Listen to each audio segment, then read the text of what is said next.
Hi hello friends, എല്ലാവർക്കും നമ്മുടെ സുമി മുഫാസ് മനസ്സിലോട്ട് ഹൃദയം നിറഞ്ഞ സ്വാഗതം. അപ്പോൾ നമ്മുടെ കാറ്റത്തെ കിളിക്കൂടിൻ്റെ അടുത്ത ആഴ്ച വരാൻ പോകുന്ന കുറച്ച് വിശേഷങ്ങളൊക്കെ കേട്ടാലോ. അപ്പോൾ നല്ല വിശേഷങ്ങളാണ് കേട്ടോ അടുത്ത ആഴ്ചയിലൊക്കെ വരാൻ പോകുന്നത്. നീതു നമ്മുടെ കിളിക്കൂട്ടിലോട്ട് വന്നിട്ടുണ്ടായിരുന്നു അല്ലേ. നമ്മുടെ നീതു തൻ്റെ കുടുംബം, അച്ഛനെയും അമ്മയും തൻ്റെ ഏട്ടനെയൊക്കെ ഉപേക്ഷിച്ച് നീതു നമ്മുടെ കിളിക്കൂട്ടിലോട്ട് എത്തി. പക്ഷേ നീതുവിൻ്റെ ആ ഒരു എടുത്തു ചാടിയുള്ള തീരുമാനം പെട്ടെന്ന് അംഗീകരിക്കാൻ നമ്മുടെ ഹരീഷിന് സാധിച്ചില്ല.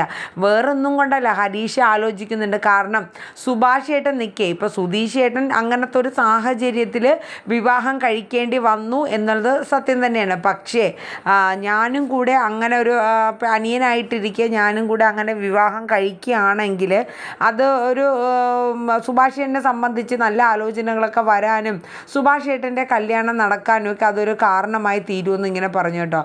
അതുകൊണ്ട് തന്നെ നമ്മുടെ നീതുവിനെ കാര്യങ്ങളൊക്കെ പറഞ്ഞ് ഹരീഷ് മനസ്സിലാക്കുകയാണ്. അപ്പം നമ്മുടെ നീതുവിനോട് സംസാരിക്കുന്നുണ്ട്. നമുക്കൊന്നും കൂടെയൊക്കെ ആലോചിച്ച് കാര്യങ്ങളൊക്കെ ഒന്ന് തീരുമാനിച്ചിട്ട് ചെയ്താൽ മതിയെന്ന് ഇങ്ങനെ പറഞ്ഞു കേട്ടോ. അപ്പം നമ്മുടെ നീതു പറഞ്ഞു, അത് കുഴപ്പമില്ല ഹരീഷേടാ, എനിക്ക് മനസ്സിലാവുന്നുണ്ട് കാര്യങ്ങളൊക്കെ. ഞാനും പിന്നെ പെട്ടെന്ന് അത്രയ്ക്ക് ആലോചിച്ചില്ല. പെട്ടെന്ന് അവരുടെ ആ ഒരു ഇങ്ങോട്ടുള്ള അടിക്കലും ആ ഒരു ഇത് കണ്ടപ്പോൾ ഞാൻ വേറൊന്നും ചിന്തിച്ചില്ല, ഇറങ്ങിപ്പോകാം എന്നുള്ള രീതിയിൽ ചിന്തിച്ച് ഇറങ്ങി പോകുന്നതാണെന്നൊക്കെ പറഞ്ഞു കേട്ടോ. അപ്പോഴേക്കും ഹരീഷ് പറഞ്ഞു, ഞാനൊരു കാര്യം ചെയ്യാം, നിന്നെ ഒരു സേഫായിട്ടുള്ള ഒരു ഹോസ്റ്റലിലോട്ട് ആക്കാമെന്ന് പറഞ്ഞു. അപ്പോഴേക്കും നീതു പറഞ്ഞു, എന്തിന്, ഞാൻ വീട്ടിൽ പോയിക്കോളാം, വേണ്ട നീ ഇനി വീട്ടിലോട്ട് പോകണ്ട, കാരണം വീട്ടിൽ പോയി കഴിഞ്ഞാൽ പിന്നെയും നിന്നെ അവർ തല്ലുകയും ഉപദ്രവിക്കുകയൊക്കെ ചെയ്യില്ലേ നീതു എന്ന് പറഞ്ഞു. ഇല്ല, അതൊക്കെ ഞാൻ മാനേജ് ചെയ്തോളാം ഹരീഷേടാ, കാരണം അതൊന്നും എനിക്ക് വിഷയമുള്ള കേസല്ല, ഞാൻ ചില വഴികളൊക്കെ കണ്ടു വെച്ചിട്ടുണ്ട് എന്ന് പറയണേ. അപ്പോഴേക്കും എന്നാൽ സുഭാഷ് പറഞ്ഞു, നിനക്ക് കുഴപ്പമില്ലെങ്കിൽ മോളെ ഏറ്റവും ബെറ്റർ അത് തന്നെയാണ്. കാരണം എന്ന് വെച്ചാൽ എടുപിടിയെന്ന് നമ്മൾ ഒന്നും ആലോചിക്കാണ്ട് ചെയ്യണ്ട എന്ന രീതിയിൽ തന്നെ എല്ലാവരുടെ അഭിപ്രായം മാനിച്ച് ഹരീഷ് നമ്മുടെ നീതുവിനെ കൊണ്ടുവന്ന് വീട്ടിലോട്ടാക്കുകയാണ്. അപ്പോഴാണ് നമ്മുടെ നീതുവിൻ്റെ അമ്മ സീതയും ചന്ദ്രനൊക്കെ നോക്കിയിരിക്കണ്. എന്തേടി പോയിട്ട് നീ പോയതുപോലെ തന്നെ ഇങ്ങ് പോകുന്നല്ലോ എന്നിങ്ങനെ ചോദിച്ചു കേട്ടോ. അതെ ഗൈസ്, അപ്പോൾ എല്ലാവരും നമ്മുടെ വീഡിയോസൊക്കെ കേൾക്കുന്നതിനോടൊപ്പം തന്നെ ഒന്ന് ലൈക്ക് അടിക്കാനും ഹൈപ്പ് ചെയ്യാനും മറക്കരുത്.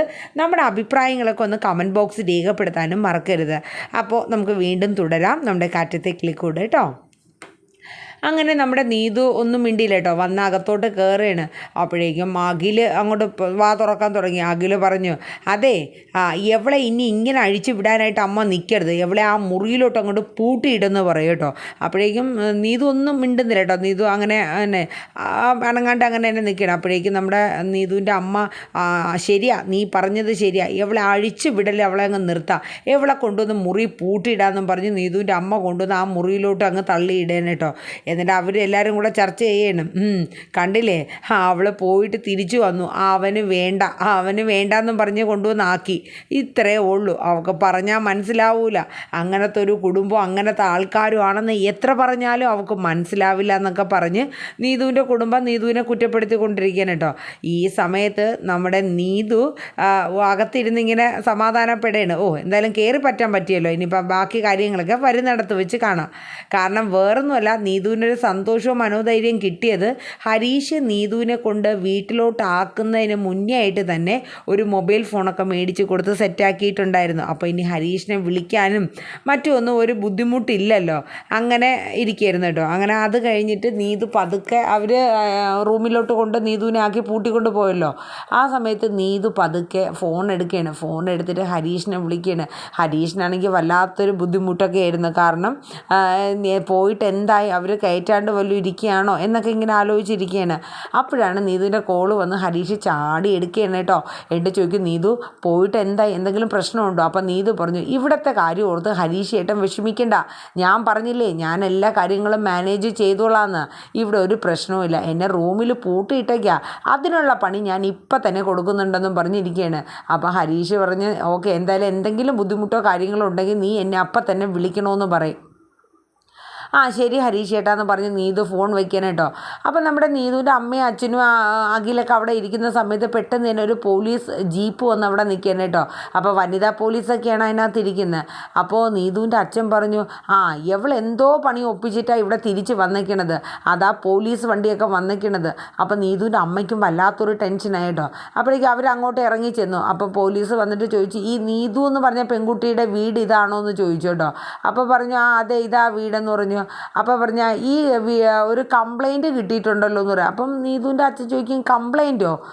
എന്താണ് സാർ കംപ്ലൈൻ്റ് എന്ന് ചോദിക്കുമ്പോഴത്തേക്ക് പറയും, നീതു എന്ന് പറഞ്ഞ പെൺകുട്ടി ഞങ്ങൾക്ക് വിളിച്ച് ഒരു കംപ്ലൈൻറ്റ് തന്നിട്ടുണ്ട്.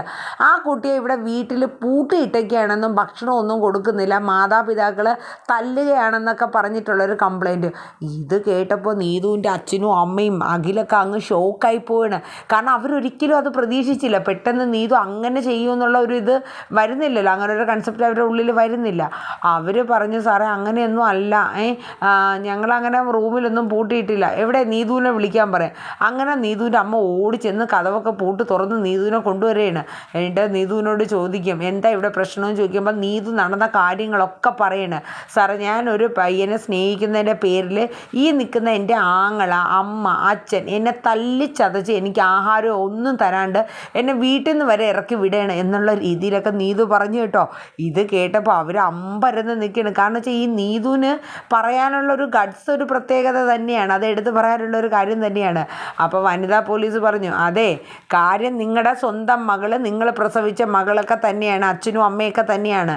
പക്ഷെ ഒരു പെൺകുട്ടിയെ ശാരീരികമായിട്ട് വേദനിപ്പിക്കുന്നതിനൊക്കെ ഒരു കണക്കും കാര്യങ്ങളൊക്കെ ഉണ്ട്. അല്ലാണ്ട് അതിനെ റൂമിലിടുക, ആഹാരം കൊടുക്കാണ്ടിരിക്കുക, പീഡിപ്പിക്കുക, ഇതൊക്കെ എന്താ ഇതിനെ വെള്ളരിക്കപ്പെട്ടണമാണോ എന്നും പറഞ്ഞ് പോലീസ് വരട്ടെ കേട്ടോ. അത് കഴിഞ്ഞ് നേരെ ഈ വനിതാ പോലീസ് നമ്മുടെ അഖിലിൻ്റെ നേരെ അങ്ങ് തിരികെയാണ്. അഖിൽ പേടിച്ച് നിൽക്കുകയാണ്. കാരണം അടുത്ത ഊട് അഖിലിനാണെന്നുള്ളത് അറിയാം. അതെ ആങ്ങളയുടെ കാര്യങ്ങൾ ചെയ്താൽ മതി, ഒരുപാട് കയ്യേറ്റത്തിനൊന്നും നിൽക്കണ്ട, നിനക്കെന്നെ അകത്ത് കിടക്കണോ കുറച്ച് നാൾ എന്ന് ചോദിച്ചുകൊണ്ട് അഖിലിനെ നല്ല ഡോസ് കൊടുത്ത് അങ്ങോട്ട് വെട്ടേണ് കേട്ടോ. വരട്ടേണ്. അഖിലും മിണ്ടാണ്ട് പതറിക്കൊണ്ട് ഇങ്ങനെ നിൽക്കുകയാണ്. കാരണം പോലീസല്ലേ, ഇനി എങ്ങാനും കേസായാൽ വേണമെങ്കിൽ പോയി ജയിലിൽ കിടക്കേണ്ട അവസ്ഥ വരും. അതുകൊണ്ട് അഖിലും മിണ്ടാണ്ട് ഇങ്ങനെ നിൽക്കുകയാണ് കേട്ടോ. അങ്ങനെ ആ കാര്യത്തിൽ നീതുവിൻ്റെ അടുത്ത് വനിതാ പോലീസ് പറഞ്ഞു, ഇനി ഏത് സമയത്ത് എന്താണെങ്കിലും ഞങ്ങൾ അപ്പം തന്നെ വിളിച്ചോ, പിന്നെ വേണ്ടുന്നത് ഞങ്ങൾ ചെയ്തോളാമെന്ന് പറയും. എന്നിട്ട് നീതുവിൻ്റെ അമ്മയുടെ അടുത്ത് പറയും, നിങ്ങൾ മകളെ പ്രസവിച്ചല്ലേ, നിങ്ങളുടെ മകളല്ലേ, പിന്നെ എന്തിനാണ് നിങ്ങൾ ഇങ്ങനെ തല്ലി ചതയ്ക്കണത്, കാര്യങ്ങൾ പറഞ്ഞ് കൊണ്ട് പറഞ്ഞ് സംസാരിച്ചാൽ പോരെയെന്നും പറഞ്ഞ് നീതുവിൻ്റെ അമ്മ സീതയ്ക്ക് വിട്ട് 2 ഡോസ് കൊടുത്തിട്ടാണ് പോണത്. അവർക്ക് വല്ലാത്തൊരു പേടി തോന്നി. കാരണം തൻ്റെ മകൾക്ക് ഇത്രയും കട്സും ധൈര്യം ഉണ്ടായിരുന്നോ എന്നുള്ളത് അവർക്ക് ചിന്തിക്കാൻ പോലും പറ്റുന്നില്ല കേട്ടോ. അങ്ങനെ പോലീസൊക്കെ പോയി കഴിഞ്ഞ ശേഷം നീതു പോയി വിശാലമായിട്ട് ചോറും കറിയൊക്കെ എടുത്ത് ഒരു ഊണൊക്കെ കഴിച്ചിട്ട് അങ്ങനെ ഇരിക്കുകയാണ്. നമ്മുടെ ചന്ദ്രനും സീതയൊക്കെ ഇങ്ങനെ തടി കൈ കൊടുത്തിരിക്കുകയാണ്. കാരണം ഇനി കളി കളിച്ചു കഴിഞ്ഞാൽ വിധം മാറും. അഖിലിന് ഒരു ഭയമൊക്കെ തോന്നി തുടങ്ങി. കാരണം എവള് വിചാരിക്കും പോലെയൊന്നും അല്ല, അവൾ നല്ല അത്യാവശ്യം നല്ല രീതിയിൽ ഓരോന്ന് ചിന്തിച്ച് ചെയ്യാനുള്ള ധൈര്യവും ഗഡ്സൊക്കെ ഈ നീതുവിനുണ്ടെന്നുള്ളത് അഖിലിന് മനസ്സിലാവുകയാണ്.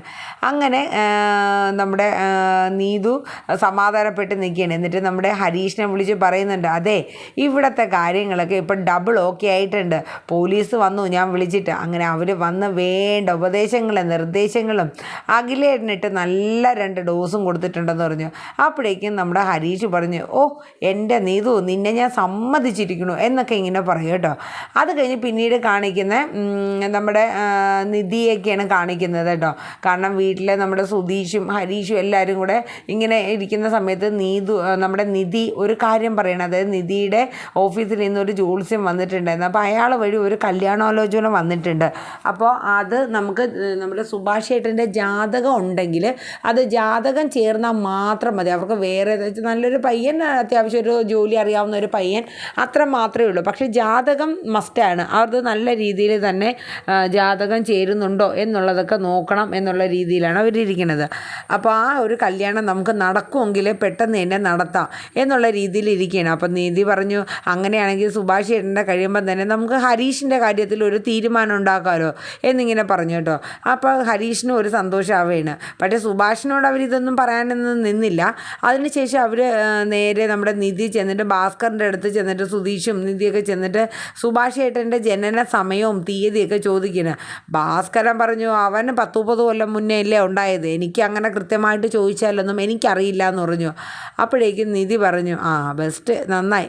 അപ്പോൾ സുധീഷ് പറഞ്ഞു, ഇങ്ങനെ അടുത്ത് ചോദിക്കണ നേരം കൊണ്ട് വേറെ വല്ല പണിക്ക് പോകണം എന്നും പറഞ്ഞൊരു സുധീഷ് കളഞ്ഞിട്ട് പോയിട്ടോ. അപ്പോൾ ഭാസ്കരനെ അങ്ങനെ ഓർത്ത് വയ്ക്കാൻ പറ്റുമോ? ഭാസ്കരൻ പറഞ്ഞു, ഇപ്പം ഞാൻ ഇത്രയും വർഷം കഴിഞ്ഞിട്ട് ഞാൻ അതൊക്കെ ഓർത്ത് വയ്ക്കുന്നത് എങ്ങനെയാണ് എന്നുള്ളത് ഭാസ്കരൻ സ്വാഭാവികമായിട്ട് പറഞ്ഞു. അങ്ങനെ നിധി പിന്നീട് വന്നിട്ട് സുധീഷുമായിട്ടൊക്കെ ആലോചിച്ചപ്പോൾ സുധീഷ് ഒരു പോംവഴി കണ്ടെത്തുന്നു. സുധീഷ് നേരെ നമ്മുടെ ഹരീഷിനെ വിളിച്ചുകൊണ്ട് ഒരു ജോത്സ്യൻ്റെ അടുത്തോട്ട് ചെല്ലുകയാണ് കേട്ടോ. അവിടെ ചെന്ന് കഴിഞ്ഞിട്ട് പറയും, അതെ ഒരാളുടെ ജാതകം ഒന്ന് എഴുതി തരണമെന്ന് പറയാം. അപ്പോൾ ജോത്സ്യൻ പറയും, ഒന്ന് വെയിറ്റ് ചെയ്യാൻ പറയാം. അങ്ങനെ കുറച്ച് നേരം കഴിയുമ്പോൾ വീണ്ടും ഇവർ കയറുകയാണ്. അങ്ങനെ ജോത്സ്യൻ്റെ അടുത്ത് ഒരു ജാതകം എഴുതിക്കാനായിട്ട് വന്നിട്ടുണ്ട്. അപ്പോൾ സമയവും ജനനസമയവും തീയതിയും ഒക്കെ പറയാം. തീയതി മാത്രമേ അറിയൂ, നമുക്ക് ജനനസമയവും നാളും കാര്യങ്ങളൊന്നും അങ്ങനെ അറിയില്ല എന്ന് പറയും. പിന്നെ എങ്ങനെയാണ് ജാതകം എഴുതുന്നത് എന്ന് നമ്മുടെ ജോത്സ്യൻ ചോദിക്കുകയാണ് കേട്ടോ. അപ്പോഴേക്കും സുധീഷ് പറഞ്ഞു, അതൊന്നും ഞങ്ങൾക്കറിയില്ല സാർ, എങ്ങനെയെങ്കിലും ഒരു ഇത് എഴുതി താട്ടെ എന്ന് പറഞ്ഞു, ഞങ്ങൾ വേണ്ട കാശ് തരാമെന്നൊക്കെ പറയാം. അപ്പോൾ അയാൾ പറയും, അതെ ആ പണി എനിക്കറിയില്ല എന്ന് പറയാം. അപ്പോഴേക്കും സുധീഷ് പറയും, ആഹാ ഇയാൾക്ക് അത്രയ്ക്ക് ഇതാണോ, എങ്കിൽ ഒരു കാര്യം ചെയ്യാം, ഞങ്ങൾ പുറത്തിറങ്ങിയിട്ട് എല്ലാവരോടും അവിടെ ഇരിക്കുന്നവരുടെ അടുത്തൊക്കെ പറയും, കുറേ പേര് നിങ്ങളെ കാണാൻ വേണ്ടി വന്നിട്ടുണ്ടല്ലോ, ഇയാൾ വെറും കള്ളനാണെന്ന്, ഇയാളുടെ അടുത്ത് ആരും വരരുതെന്നൊക്കെ പറഞ്ഞ് ഞങ്ങൾ കുറച്ച് ഗോസിപ്പ് ഡയലോഗ് ഇറക്കി വിടുമെന്ന് പറഞ്ഞു. അത് കേട്ടപ്പോൾ പിന്നെ ഇയാൾ പേടിച്ചു കേട്ടോ. അപ്പോൾ അവസാനം എന്ത് ചെയ്യാനാ, സുധീഷിൻ്റെ വിരട്ടല്ല ആ ജോത്സ്യന് ഒരു കൃത്രിമമായിട്ടുള്ള ഒരു ജാതകം എഴുതി കൊടുക്കുകയാണ്. അപ്പോൾ അതും കൊണ്ട് നമ്മുടെ സുധീഷും ഹരീഷും കൂടെ വീട്ടിലോട്ട് വരണം. അപ്പോൾ ആ ജോത്സ്യന് വേണ്ട പൈസയൊക്കെ കൊടുത്ത് സെറ്റ് ചെയ്ത് നിർത്തുകയാണ് കേട്ടോ നമ്മുടെ ഹരീഷ്. അങ്ങനെ വീട്ടിലെത്തി കഴിയുമ്പോഴത്തേക്ക് ഈ ജാതകം കൊണ്ടകത്ത് വയ്ക്കണം. അങ്ങനെ പിറ്റേ ദിവസം നിധി പറഞ്ഞത് പ്രകാരം ആ കൂട്ടർ പെൺവീട്ടുകാർ നമ്മുടെ സുഭാഷിനെ കാണാനായിട്ട് വീട്ടിലോട്ട് വരികയാണ്. അപ്പോൾ അവർ വന്ന് കഴിയുമ്പം തന്നെ കുറച്ച് നേരമൊക്കെ ഇരുന്ന് സംസാരിച്ച് കഴിയുമ്പോഴേക്കും പറയുന്നുണ്ട്, നമ്മുടെ പയ്യൻ്റെ ജാതകം നിങ്ങളൊന്ന് കൊണ്ടുവരാമോ എന്ന് ചോദിക്കുമ്പോൾ നമ്മുടെ സുധീഷും ഹരീഷൊക്കെ ചേർന്നിട്ട് ഇന്നലെ റെഡിയാക്കി വെച്ച് ജാതകം എടുത്തുകൊണ്ടൊന്ന് കൊടുക്കുകയാണ്. അപ്പോൾ ആ ജോത്സ്യൻ ചോദിക്കുന്നുണ്ട്, അല്ല ഇത് പുതിയതായിട്ട് എഴുതിച്ചാണോ? ആ അതേന്നൊക്കെ ഇങ്ങനെ പറയും കേട്ടോ. അങ്ങനെ ആ ജോത്സ്യൻ നോക്കുകയാണ്, അവിടെ ഇരുന്ന പെൺകുട്ടിയുടെ ജാതകവും സുഭാഷിൻ്റെ ജാതകവും തമ്മിൽ നോക്കുകയാണ്. നോക്കുന്ന സമയത്ത് ആ ജോത്സ്യൻ പറയുന്നു, ഈ ജാതകം ഒരു കാരണവശാലും ചേരില്ല എന്നുള്ള കാര്യം പറയണ. അപ്പോൾ അത് കേൾക്കുമ്പോൾ സുഭാഷൊക്കെ ഞെട്ടിപ്പോവാണ്. കാരണം ആ ജോത്സ്യനെ കൊണ്ട് ഏത് നാളുകാരുമായിട്ട് ചേരുന്ന രീതിയിൽ ഈ ജാതകം എഴുതി തരാനാണ് അയാളടുത്ത് പറഞ്ഞത്. ഇപ്പം ദേ ചേരുന്നില്ല എന്ന് പറയുന്നുണ്ട്. അപ്പോൾ ഇതൊക്കെ കേട്ടുകൊണ്ട് നമ്മുടെ ഭാസ്കരൻ എന്തായാലും അവിടെ ഇരിപ്പുണ്ട് കേട്ടോ. അപ്പം ഭാസ്കരൻ പറയും, ഇതേത് ജാതകമാണ്, അവൻ്റെ ജാതകം എൻ്റെ കയ്യിലല്ലേ ഇരിക്കണത്, നിങ്ങളിത് എവിടെ നിന്ന് കൊണ്ടുവന്നതെന്ന് ചോദിച്ചുകൊണ്ട് ഭാസ്കരൻ അകത്തുനിന്ന് പോയി പഴയ ജാതകം, കാരണം നല്ലൊരു ജോത്സ്യനെ കൊണ്ട് പണ്ട് തന്നെ സുഭാഷിൻ്റെ ജാതകമൊക്കെ എഴുതിച്ചിട്ടുണ്ടായിരുന്നു. അപ്പം ഭാസ്കരൻ അത് എടുക്കാനായിട്ട് ഉള്ളിലോട്ട് കയറിയപ്പോൾ സുധീഷ് അങ്ങോട്ട് ചെല്ലുകയാണ്. അപ്പം നിങ്ങളടുത്തല്ലേ ഞങ്ങൾ ഇന്നലെ ചോദിച്ചത് ജാതകം ഉണ്ടോ ഇല്ലയോ എന്നൊക്കെ ഇങ്ങനെ ചോദിച്ചപ്പോൾ നിങ്ങൾ ഇല്ല എന്നല്ലേ പറഞ്ഞയച്ചാന്ന് പറയും. അപ്പോൾ ഭാസ്കരൻ പറഞ്ഞു, അതിന് നീ എൻ്റെ അടുത്ത് ജാതകം ഉണ്ടോ എന്നൊന്നും ചോദിച്ചില്ലല്ലോ, സുഭാഷിൻ്റെ നാളും ജനന സമയമൊക്കെ പറയാൻ പറഞ്ഞു, അതും മറ്റും ഞാൻ ഓർത്തിരിക്കുന്നില്ല എന്നല്ലേ ഞാൻ പറഞ്ഞത് എന്നിങ്ങനെ പറയും കേട്ടോ. അപ്പോഴേക്കും സുധീഷിനൊക്കെ ദേഷ്യം വരെയാണ്, എന്തെങ്കിലും ആവട്ടെ ഇത് കൊണ്ടിനി കൊടുക്കാം എന്ന് പറഞ്ഞുകൊണ്ട് ആ ജോത്സ്യൻ്റെ കയ്യിൽ ഈ ജാതകം കൊണ്ടുവന്ന് അങ്ങ് കൊടുക്കുകയാണ്. അങ്ങനെ ആ ജാതകം കൊണ്ടുവന്ന് കൊടുക്കുമ്പോൾ പൂജാരി ആ ജോത്സ്യൻ നോക്കുകയാണ് കേട്ടോ, എങ്ങനെയുണ്ട്, ചേർച്ചയുണ്ടോ, എങ്ങനത്തെ ജാതകമാണെന്നൊക്കെ. ഒടുവിൽ ആ ജാതകം നോക്കി കഴിയുമ്പോഴേക്കും ജോത്സ്യൻ പറയും, അതെ എന്ത് കേസ് വന്നിരുന്നാലും ഈ കുടുംബത്തിൽ നിന്ന് ഒരു കല്യാണം നമ്മൾ നോക്കേ വേണ്ടെന്ന് ആ പെൺകുട്ടിയുടെ വീട്ടുകാരോട് പറയണം. കാരണം ഈ ജാതക പ്രകാരം ഈ ജാതകക്കാരൻ ഉള്ളിടത്തോളം കാലം ആ കുടുംബത്തിലൊരു വിവാഹ ജീവിതം നടക്കുകയോ അല്ലെങ്കിൽ പെണ്ണുങ്ങൾ വാഴുകയോ ഒന്നുമില്ല, അത് അച്ചട്ടായിട്ടുള്ള കാര്യമെന്ന് പറയും. ഇത് കേൾക്കുമ്പോൾ നമ്മുടെ സുഭാഷ് അങ്ങ് വല്ലാണ്ട് നെഞ്ചിടിപ്പോടെ വേദനിക്കുകയാണ്. കാരണം താൻ കാരണമാണോ അപ്പം ഇങ്ങനെ പെൺകുട്ടികളൊന്നും വാഴാത്തത്, തൻ്റെ ജാതകത്തിന് അത്രയേറെ കുഴപ്പമുണ്ടോ എന്നൊക്കെയുള്ള പല 100 ചിന്തകൾ വരെയാണ് കേട്ടോ. അപ്പം നമ്മുടെ ഭാസ്കരൻ പോലും ഒരു നിമിഷം ചിന്തിക്കുകയാണ്, അതായത് വേറൊന്നുമല്ല ഇതുകൊണ്ടാണോ എൻ്റെ ഭാര്യ പോലും ഇത്ര വേഗം മരണപ്പെട്ടത് എന്നുള്ളതൊക്കെ ചിന്തിക്കുകയാണ്. കാരണം സുഭാഷിൻ്റെ ജാതകത്തിന് അങ്ങനത്തെ ഒരു ഇതുള്ള പേരുദോഷമുള്ള ഒരു ജാതകമാണ് എന്നുള്ളതാണ് ജോത്സ്യം നോക്കിയിടത്തോളം മനസ്സിലായിട്ടുള്ളത്. അങ്ങനെ എന്ത് ചെയ്യണമെന്ന് അറിയേണ്ട ആകെ ഒരു അന്താളിപ്പോടുകൂടി നിൽക്കുകയാണ് കേട്ടോ.